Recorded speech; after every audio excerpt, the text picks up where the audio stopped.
Peace and love, family, and welcome back to another Sunday Hope and Healing session.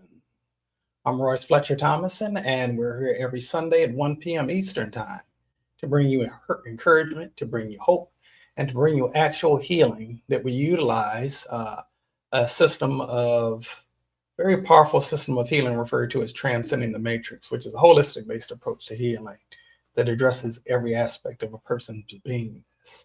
And so here we are on today, Father's Day, 2025. And I want to first and foremost say Happy Father's Day to my own father, Lance Thomason, to my stepfather, Chuck Hall, to my grandfathers who are in the realm of the ancestors, Ernest John Thomason Jr. and John Allen Hall, to my great-great-grandfathers, John Needham Hall, Ernest John Thomason Sr., Thomas Slaughter Sr., and John Needham Hall. And those who have more than one great are beyond at least two great-grandfathers, Walter Thomason, MC Hall, Wilson Pickett, Kane Kirksey,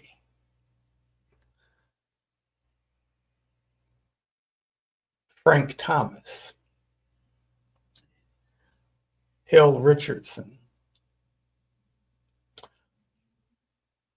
believe those are all the ones I can think of off the top of my head at the moment. And all of those who, the fathers who I fall in the direct bloodline. We're going to be relatively brief today as I'm making a roughly 4-hour road trip today to go see my stepfather on Father's Day. And spoke earlier this morning. But we are dealing with for a theme today of, while it's Father's Day, we are honoring the fact that it is Father's Day. And I forgot to put the banner up. We're also dealing with restoring the relationship with your first father, And I know earlier this morning, we were dealing at Transforming Loved Community, affectionately referred to as TLC. We were dealing with the theme, Transcending Father Wounds and Healing Our Men. It is Men's Health Month, by the way, for those of you who may not know. And maybe I'll just leave this up here for the time being. And so that was definitely part of the focus for earlier this morning. Greetings, Curly Conscious King. Good to see you as always. Many blessings to you as well, my brother. And so I want to deal with this concept of restoring the relationship with your first father. Who is your first father? And I don't know what, there are different people who will be watching this from different parts of the globe. I don't know what your specific story is with your father. I don't know if your father was actively, your biological father was actively in your life or not. I don't know if your biological father is still on the planet. I don't know what the nature of that relationship is. I do know, however, that there is always room for restoration of the relationship with your first father.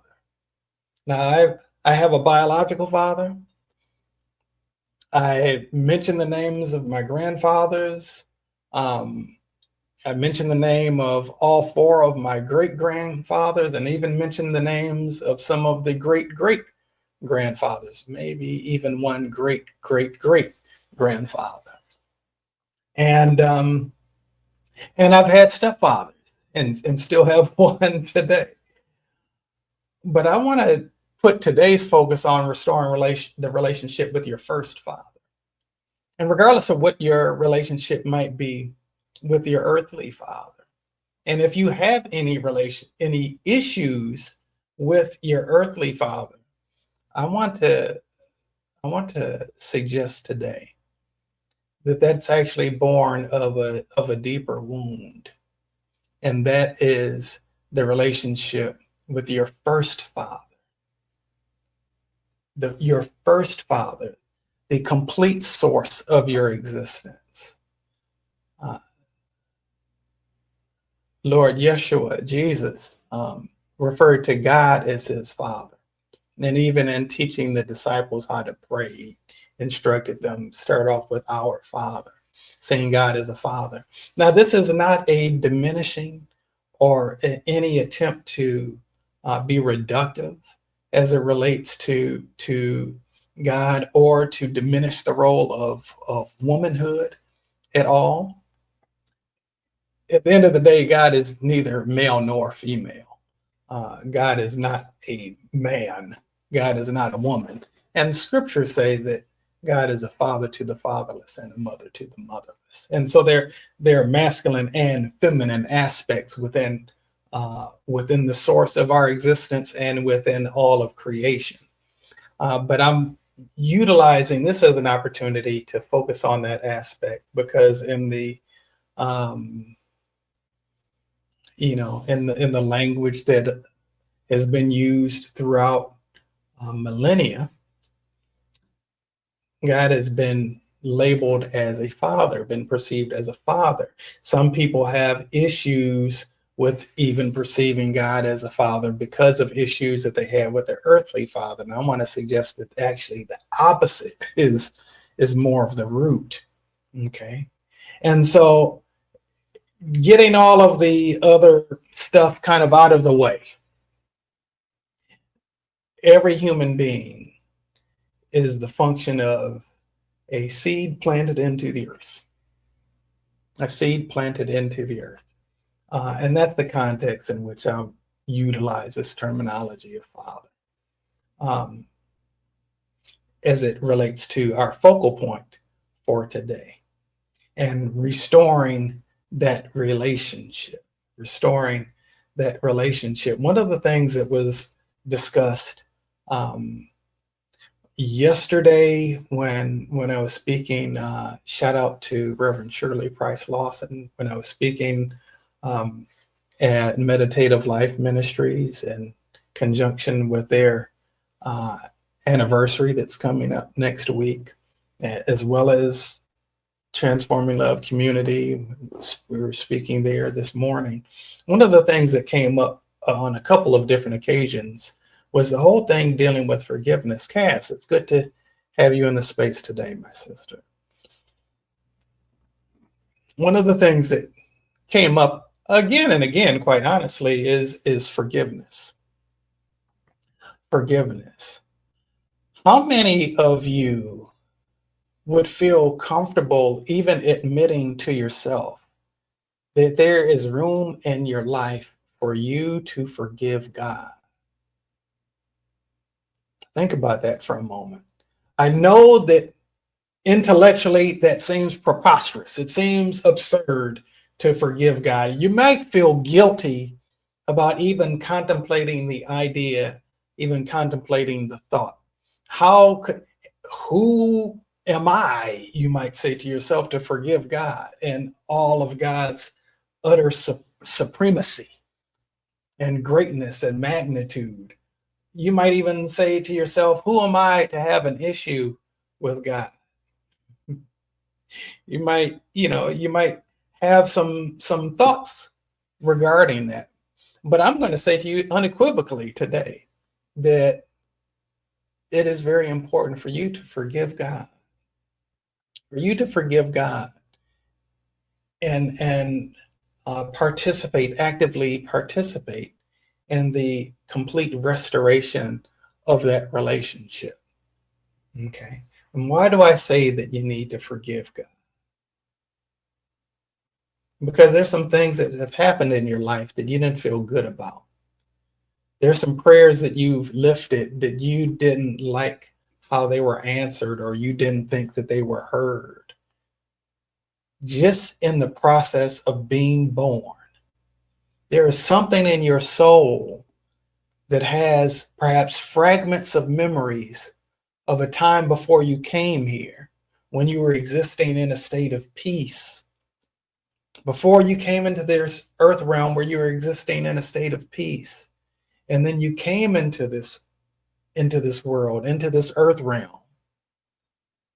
and you were born into an environment that immediately probably seemed hostile. I know some people who were born at home, some people who gave birth at home. There's even such a thing as ecstatic childbirth and even orgasmic childbirth that isn't experienced nearly as traumatically as what happens with many of us.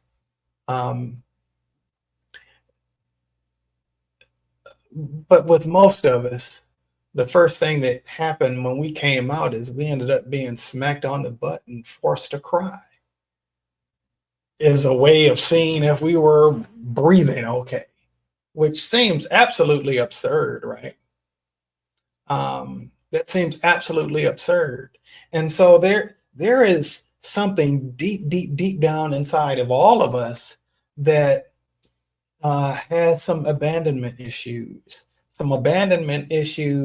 as it relates to our first father, some abandonment issues as it relates to God, because we ended up, we on a deep soul level knew that there was a time where we were experiencing life as one with God. And then we came into this earth realm and immediately began to experience something very, very different. And throughout life experience, just living life on planet Earth, we've had some experiences. Cass said that she certainly wouldn't have chosen some of the aspects of her journey, at least not consciously, right? Most of us have had some things that have unfolded in our life that we would have rather done without having to have experienced. We would not have consciously chosen to have had some of the breakdowns in relationships that we've had. We wouldn't have consciously chosen to develop certain sicknesses and illnesses that we've battled with. We wouldn't have consciously chosen for any of our loved ones to have left this earth, right?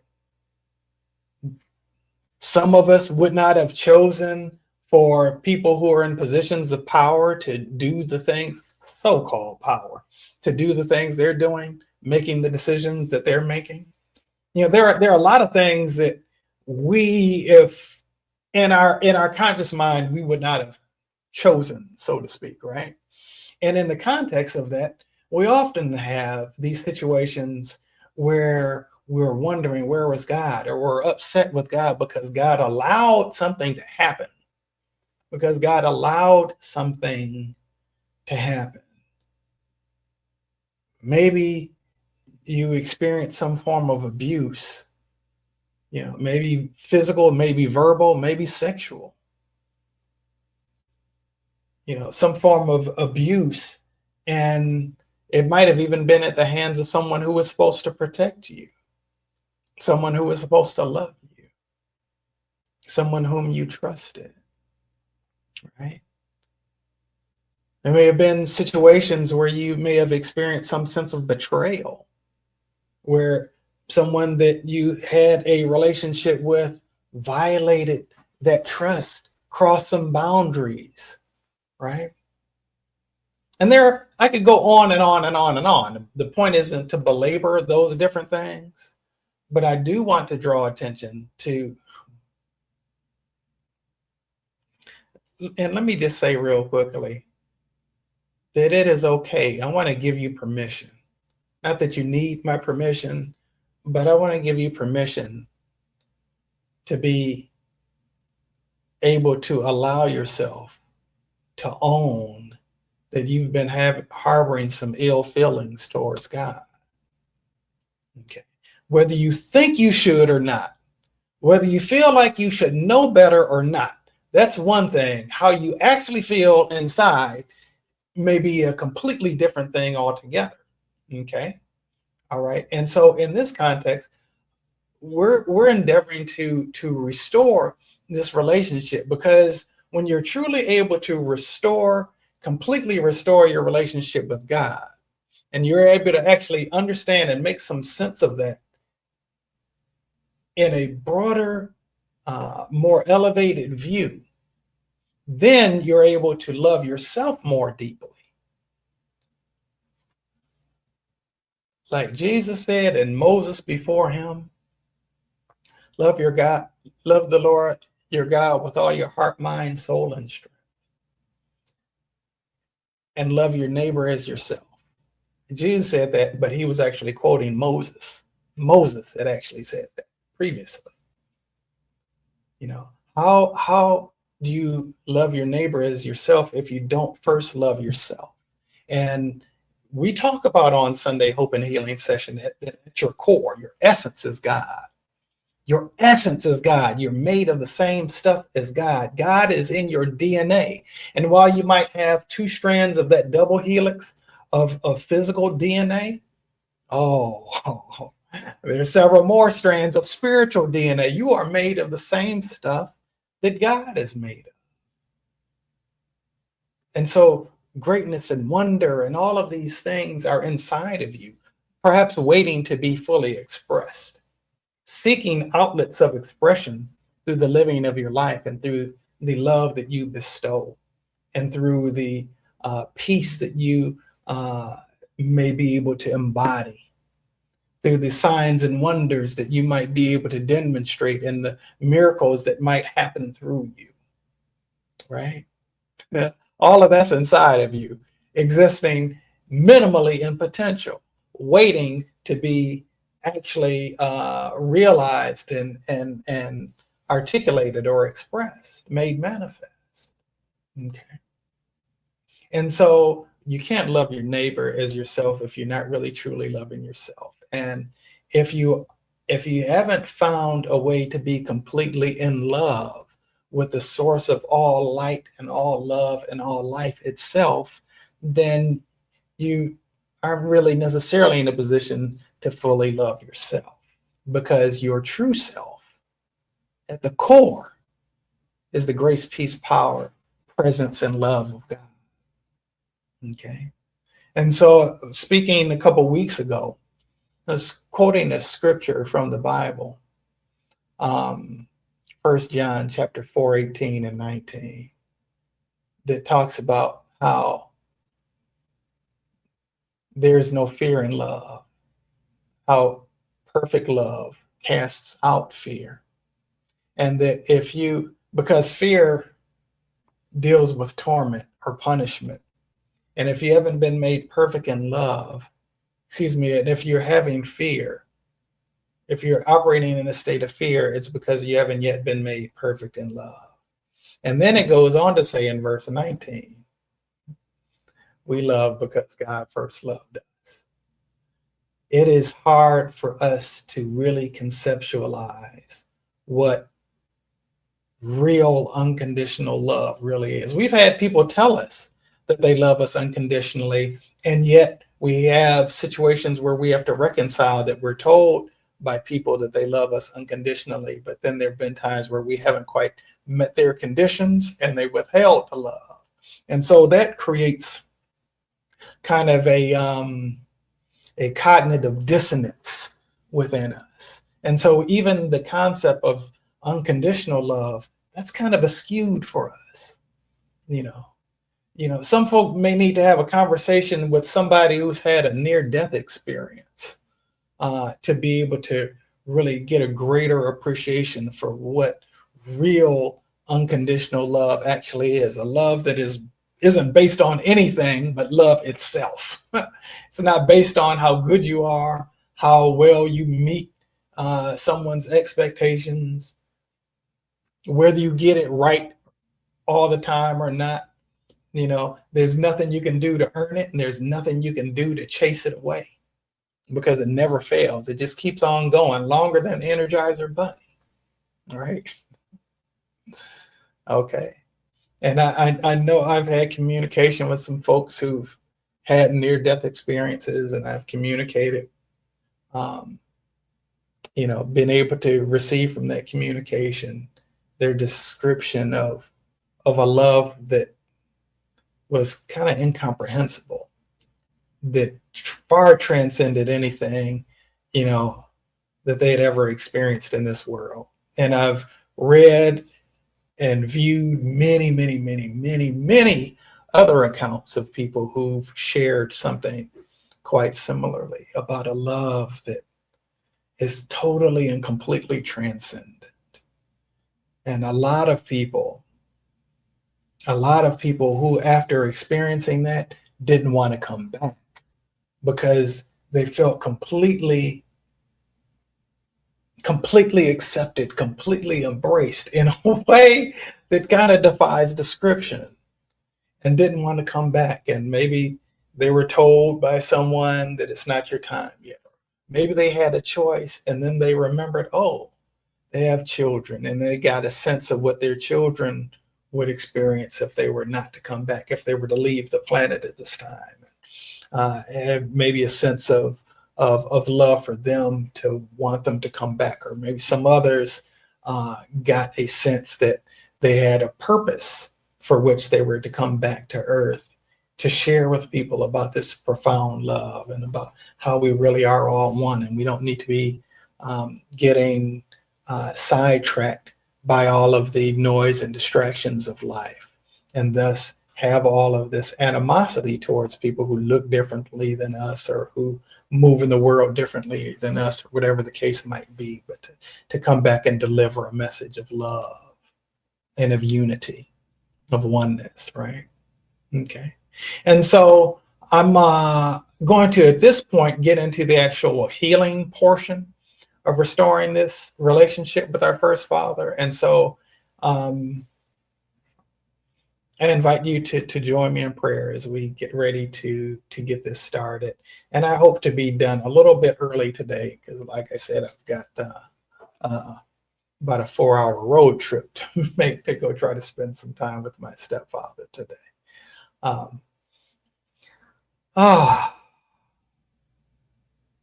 Yeah, the source of all that is good and beautiful in this world and beyond. I know you to be a healer. And through the union that we share through your Holy Spirit and the power of pure love, I call forth your healing on the behalf of all of those who are present, who are tapped into this healing, whether it's live or on a playback, for the purpose of neutralizing the root cause of all bitterness, animosity, negativity, anger, and all other issues that we have developed with you from the point of the root cause and the entire energetic structure of every strand of DNA and every cell of our body, and transmuting that into and replacing that with whole, holy, unified, right relationship with you. And therefore, right relationship with ourselves and others. Being able to experience complete reconciliation of this divine parent-child relationship. And I bear witness to our wholeness on this date and in this time and space called now. Thank you. Thank you, God, for this gift of your divine love. It is done. It is done. It is done. All right. And so let's look at first and foremost, abandonment issues. So we're going to purify that through the power of God's pure love. Feeling abandoned in the earth realm, feeling almost like we were given up for adoption, feeling almost like we were kicked out of heaven. Reconciling that and restoring the awareness that we made the conscious choice as souls to come here to be able to experience what it is to let our light shine. And not only that, but to be able to experience something different, a world where there's contrast, where we could appreciate the warm because we've experienced the cold, a world of duality, where we can understand and appreciate day because we've experienced night. First sermon I ever preached was called "Sometimes You Have to Go Through Hell to Appreciate Heaven." And if the totality of your existence is in bliss and you've never known anything else, you might want to try something else just to be able to observe and appreciate the contrast. And so this, as a soul, you willingly chose to do, not that something that you were coerced to do, but that you willingly chose to do. And even in that process of coming to earth, you still haven't gotten away from God except in your own thought processes. God is still closer than breathing, nearer than hands and feet. And so let's strengthen us all to be able to feel the presence of God. To be able to feel the presence of God. My last name is Thomason. The name Thomason is derived from Thomas's son. Thomas, in the biblical record, was a disciple who wasn't present with the others when Jesus presented himself after he was resurrected from the dead. And so he was from Missouri, the show me state. And he said, the other people were sharing the stories in amazement. And and Thomas was like, man, you got to show me. I'll believe it when I see the holes in his hands. Otherwise, miss me on that foolishness. I think you all were just delusional or something. But I'm not going for that. And so, even embedded within my name is this idea of a need for proof or need for empirical evidence, right? And I'm not going to break down my whole name right now, but I really, really do genuinely believe that the whole purpose of my name and so much of my life story and existence is been to empower me to do what it is that I'm doing now, to be able to identify with what it is that other people go through and are challenged with. Okay, and to be able to overcome those things myself and offer encouragement and hope and healing for others to be able to overcome those things as well. Okay, and so let's look at this. We want to look at kind of this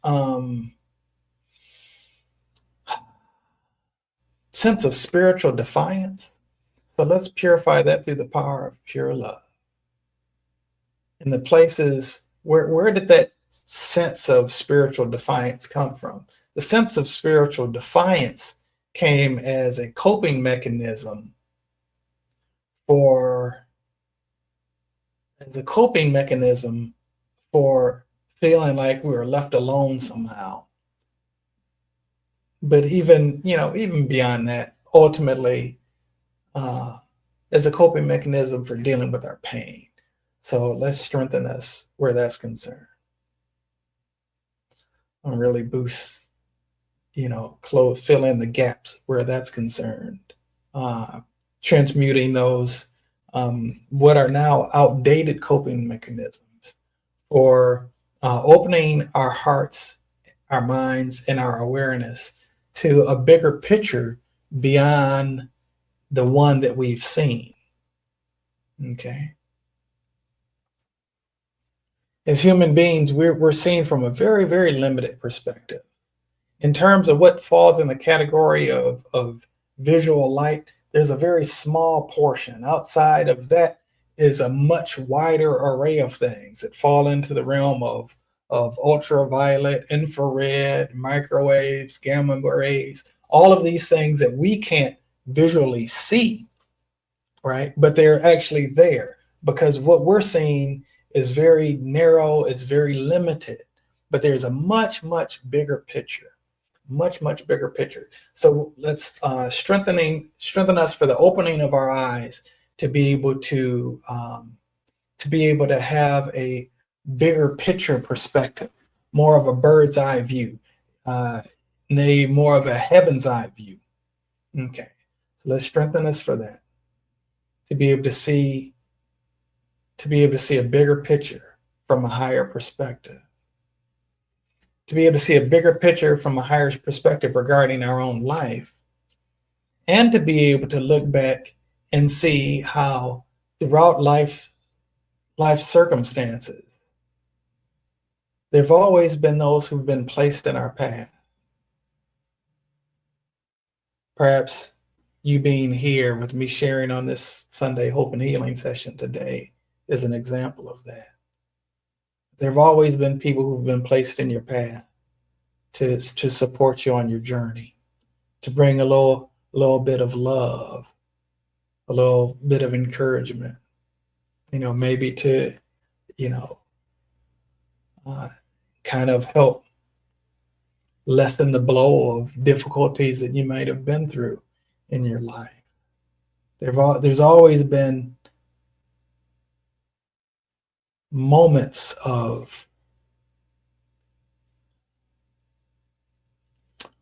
there may have been moments of feeling alone or abandoned or forgotten about. I'm telling you what I know from personal experience. I'm not speaking about this stuff from some high in the clouds perspective. I'm sharing with you from my own perspective. I know what it is to feel isolated or alone. And the truth of the matter is that we've never been alone. And if you take a moment and really look at it, there have always been times. Things might not have unfolded in the way that you thought that you needed them to or wanted them to at the time. But something showed up in a way maybe unexpected, maybe in a way that you weren't even able to appreciate at the moment because you didn't have eyes to see.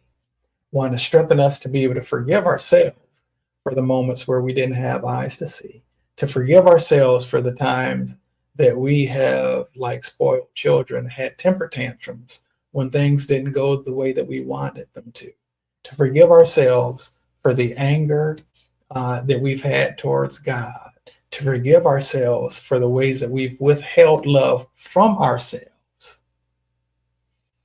Want to really strengthen us where that's concerned. Forgiving ourselves for the ways that we've withheld love from ourselves. We withheld love from ourselves because maybe we didn't know how to love ourselves at the time. And we looked towards the outside for somebody to love us because we didn't quite know how to love ourselves. A goal in any relationship should never be to find someone to complete you or to find someone to make you whole. The goal in a relationship should be starting with the relationship that you have within yourself, creating a sense of restoration there, a sense of wholeness there, and then to be able to share that with others in a relationship. Okay. Otherwise, there's an exorbitant amount of pressure you're placing on them to be your savior, which is not fair to them. I'm telling you, from being on both sides of that, I can honestly say I've been on both sides of that. And I realize now, I didn't then, I realize now that there's a better way. Okay. All right. So in terms of restoring this relationship with your first father, I want to address a word that a lot of us don't even like to really get into, and that is forgiveness. Whew, big break there. And that is forgiveness. I want to purify through the power of pure love. The part of us that is maybe even adamant about holding on to the unforgiveness. Okay. My friend and brother Spencer Murray, I'll always remember this. I remember him saying one time, unforgiveness is like taking poison and expecting the other person to die. Unforgiveness is something that poisons you, and you're poisoning yourself, but you're needing to forgive yourself. You need to forgive yourself and forgive God before you forgive anybody else. And actually, if you do a good enough job forgiving God and forgiving yourself, you may not even have a need to forgive anybody else at that point. You know, all the people in my life who I've ever been upset with, frustrated with, disappointed with, when I looked at it deeply enough, and I acknowledge I wasn't always in a hurry to look at it deeply enough, because sometimes we like to play the victim role. Whenever I really got really honest with myself and looked at it deeply enough, I found that this was an issue, but it wasn't an issue between me and them. It was an issue between me and me. It was an issue in a way between me and God. Not that God was the problem, but there was something that I wasn't seeing correctly. And maybe I was wanting to be right more than I was wanting to be whole. And it wasn't really me that was wanting to be right. It was my ego that was wanting to be right. Okay. That part of me that wants to edge God out in the first place. And I want to suggest that perhaps the same is the case with you on occasion. All right. And so let's look at taking complete responsibility for the relationship. Taking complete responsibility for the relationship with ourselves. Taking complete responsibility for the relationship with God.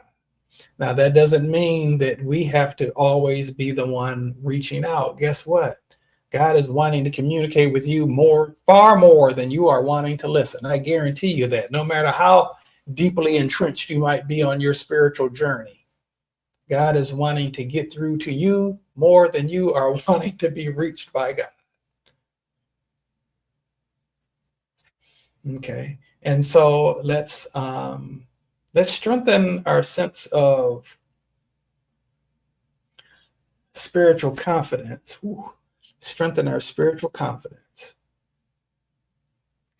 that God always has your back. Strengthen your spiritual confidence that God always has your back. Strengthen your spiritual confidence that God really truly does love you.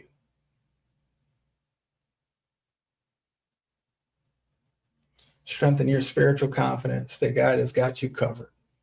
No matter what the situation might look like, that God has got you covered. A lot of times we get ourselves into trouble when we try to do things in our own strength and in our own thinking. And when we're doing things in our own strength, our strength is limited. And, and our thinking is limited as well. It's frequently skewed, and we're only seeing a small piece. Okay. All right. So I want to right now look at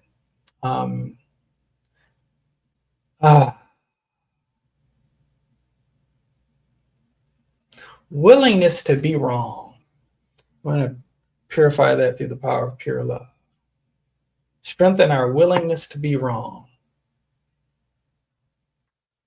All right. What do I mean by our willingness to be wrong? A philosopher once said, I really don't know anything. He acknowledged that he really didn't know anything.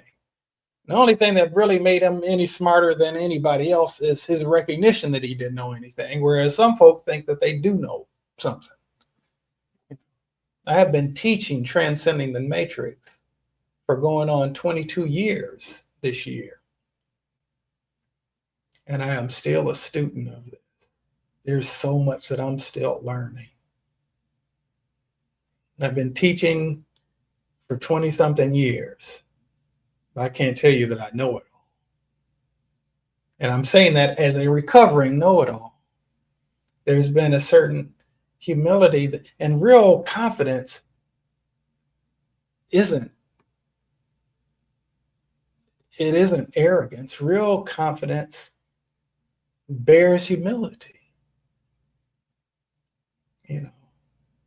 I've seen so many healings take place over the years from so many different types of things and so many different people, all kinds of different backgrounds, races, religions, and all sorts of things. I have tried things that I'd never thought about trying before, like working on the healing of multiple people at the same time in a public setting, where everybody's looking at me. I didn't know exactly what was going to happen, but I knew that I was able to tap into a confidence because I was able to know that I'm not really the healer, God is. And I was able to tap into a confidence that God wants to see these people well. Okay.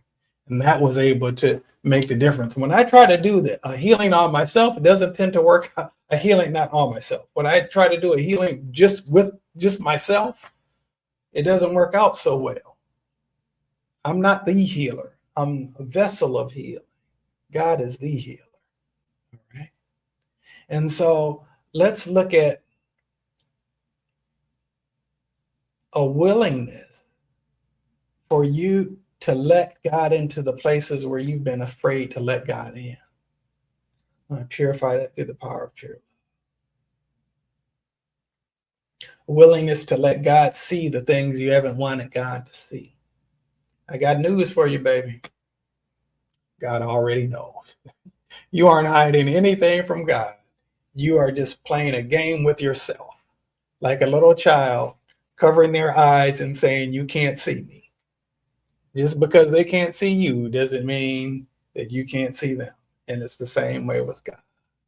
It's just that we're the little children who are operating under a false premise or a delusion, even. All right. So now let's strengthen our ability to express God. I'm going to purify that through the power of pure love. Strengthen our ability to express God. All right. Cass says, I forgive myself for unconsciously being a people pleaser, which allowed distractions. I heard that. Every Father's Day, I feel a little bit sad because I really wanted to be a father. I really wanted to be a father. And I married not just once, but twice, someone that I knew I didn't want to have children with. I get that. And it was coming out of a level of people pleasing and codependency. So I understand where it is that you're coming from on that, or I can appreciate where it is that you're coming from on that. Even though my story and your story might not be the same, I can appreciate that need to forgive oneself for the people pleasing. Okay. And you can relate to that on Mother's Day, I see you saying. Yeah. All right. So let's look at strengthening us to forgive ourselves for needing to forgive God. How many times have you thought about that one in your life before? So let's strengthen us all for that. Strengthen us to forgive ourselves for needing to forgive God. Because in your heart of hearts, you know that the need to forgive God would seem ridiculous. But in your lived experience, you've had some stuff going on because there's just a portion that you're seeing. And you didn't understand at a different point in time in your life why it was that you were going through something that you were going through. I can say with 100% conviction, with all the gusto in my being, as my late grandfather, John A. Hall, would say, that I would not be here doing this Sunday Hope and Healing session. There would be no Transcending the Matrix methodology of healing had it not been for some of the really painful stuff that I had been through, right? All right, so let's, oh boy. I think it was a gospel song that said, I thank him for my mountains and I thank him for my valley. And I thank him for all the trials he's brought me through. For if I never had a problem, I wouldn't know how God could solve. I think about this other song by the late Sean Pace Rhodes that says, if I were in control of my life, I think I would have worked things out much differently. There would be no hurt, no pain, no disappointment. Of these things, my life would be scot-free. But that just goes to show how little I know about leading, about controlling my life. For all of these things have worked together to make the best of me. And so I want to strengthen us all to count it all joy when we find ourselves in situations where we feel tempted to let our vibration lower, where we might feel tempted to let our light dim, and then wake up to the truth of ourselves. Let's boost that up. Wake up to the truth of ourselves. Because it was all a dream. It was all a dream, a bad dream. But when we have those moments to really just truly wake up to ourselves, and when you're in a dream and you recognize that a dream, you can make it a lucid dream. A lucid dream is when you recognize in the dream that you're in a dream, and then you take control of the dream. Okay. Yes. I hear you, Curly Conscious King, about feeling the need to ask for forgiveness for forgiving God. Yeah, that is big. Okay. And the reality is, listen, you're not asking for forgiveness because God needs to forgive you. In the mind of God, there's nothing to forgive. You're already forgiven. God knows your whole story. God knows the stuff about your story that you are completely unaware of. God knows exactly why you made the decisions that you made every step along the way. God knows the hurt and the pain that you've been through and the challenges that you face. God knows what tools you have at your disposal and what tools you don't have at your disposal. God knows what the things that you're up against and the things that you're facing, and God also knows your outcome. God sees the end from the beginning and has you covered in the midst of all of it. You just are seeing things through a glass dimly. You're just seeing things from a limited perspective, but there's so much more that God is seeing. And so you're not asking for that forgiveness because God has a need to forgive you. You're asking for that forgiveness because you recognize within yourself, and you're taking ownership of the fact that there was an area wherein you were missing the mark. I want to strengthen this where that's concerned, because you recognize that there was an area where you were missing the mark, and you are acknowledging that and operating from a space of genuineness and humility and wanting to do differently. Okay. All right. Curly Conscious King says, but the divine healing that came afterwards, powerful, very humbling experience. Yes. I feel you on that, brother. Okay. And so let's look at giving ourselves permission to really have joy. I want to strengthen us all for that, giving ourselves permission to really, really have joy. Okay. And to stop judging ourselves and replace that self-condemnation with a deep and abiding self-love, and truly forgiving ourselves for truly forgiving ourselves for, it's a lot of fours here, forgiving ourselves for forgetting who we really are. Okay.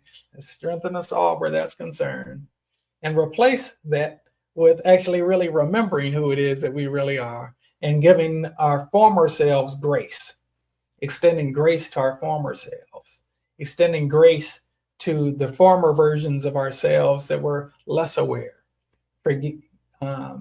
extending grace to the previous versions of ourselves that were too caught up in our own drama to be able to see things clearly. I want to strengthen us for that. Welcoming in the light of God's love into those spaces. Okay. All right. All right. All right. Want to strengthen us to be able to actually strengthen us to actually be able to show up as God's love in our own lives. Mm. And strengthen us to be able to show up as God's love in our own lives. Okay.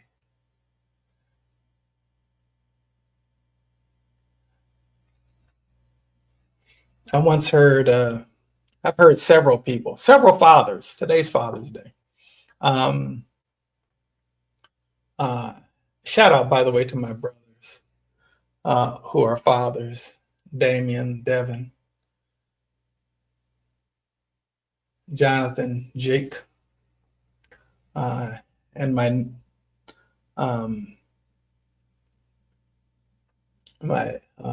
beloved family members and other family relationships, uncles and cousins and so forth. Happy Father's Day to them as well. All right. And so I want to actually strengthen us all to be able to truly celebrate the gift of life itself. Boost us up where that's concerned. I saw Terry Crews. You know who Terry Crews is? He was a former football player in the NFL and is an actor and comedian. And a big muscular guy. He was the father on Everybody Hates Chris. He was on another show with Essence Atkins. Are We There Yet? TV show. He's been in several Adam Sandler movies and a lot. Anyway, he had a tumultuous relationship with his father. His father was abusive even to his mother. And he did not have a good relationship with his father at all. He had an encounter with God where he was charged to thank his father for something. And he had a hard time coming up with anything that he could thank his father for. And what he ultimately ended up coming up with was the fact that he was born. Because had it not been for his father, he would have never been born. He couldn't think of anything other than that. But that was something that for him was undeniable. Okay. And I want to take that, and that ended up, having a lot to do with the healing of his relationship with his father. He called his father and he told his father that, and then his father was able to operate from a place of greater humility and apologize for the misdeeds of his past and endeavor to right those wrongs. Okay. And so I want to strengthen us all to be able to hear the voice of God speaking lovingly and affirmatively to us. To be able to hear the voice of God encouraging us.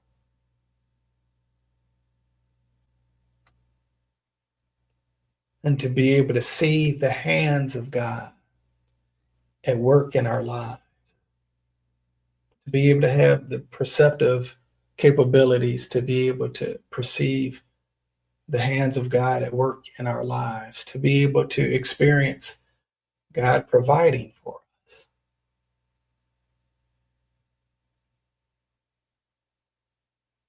And to be able to experience divine compensation and purify that through the power of pure love, strengthening that.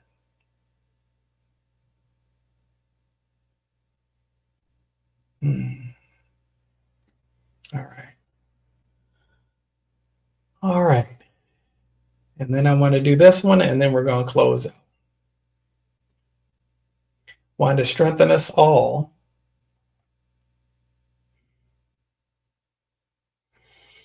I want to strengthen us all to be able to deeply and completely, truly become one with love. To become one with love. Oh boy, that's That's a significant one. To become one with love itself. And when we're one with love itself, we don't have to focus on the ways that other people are failing to give it to us, because no one can withhold from you what you are not withholding from yourself. I want to run around the room on that one.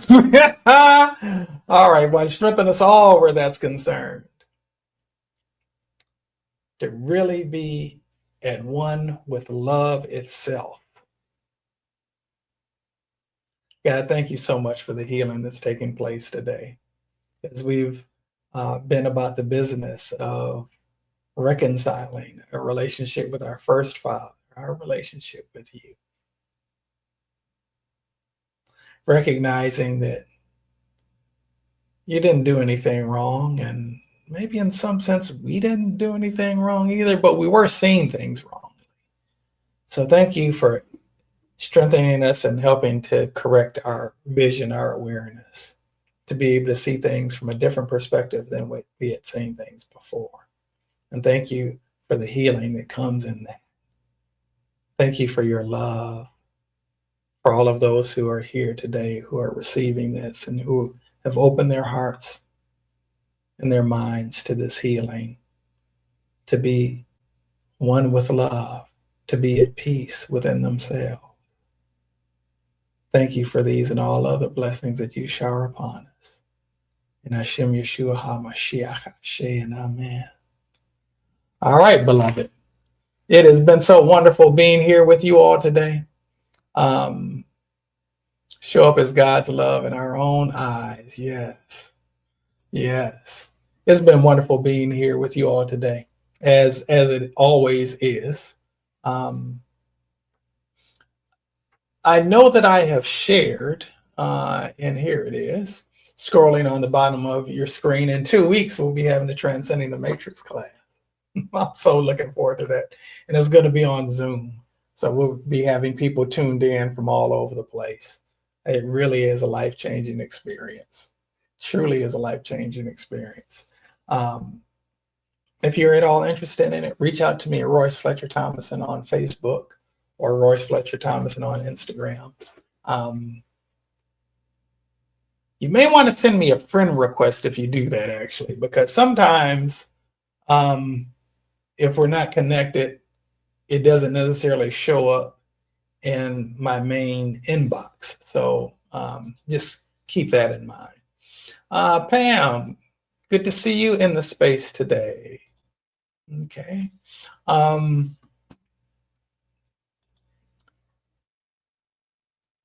love you all. For those of you who are fathers, happy Father's Day to you. For those of you who have fathers, happy Father's Day to your father, whether he is on this side of the veil or whether he's returned to the realm of the ancestors. I love you. I appreciate you. I appreciate you being here for this Sunday Hope and Healing session. I also appreciate you showing up for yourself, taking your own healing and your own journey seriously, taking it to heart and wanting to be the best version of yourself, the most whole version of yourself you can possibly be. And so as we continue to endeavor to enter into the sustainable state of supreme satisfaction, until we meet again, I bid you adieu with peace and love. I'll catch you next time.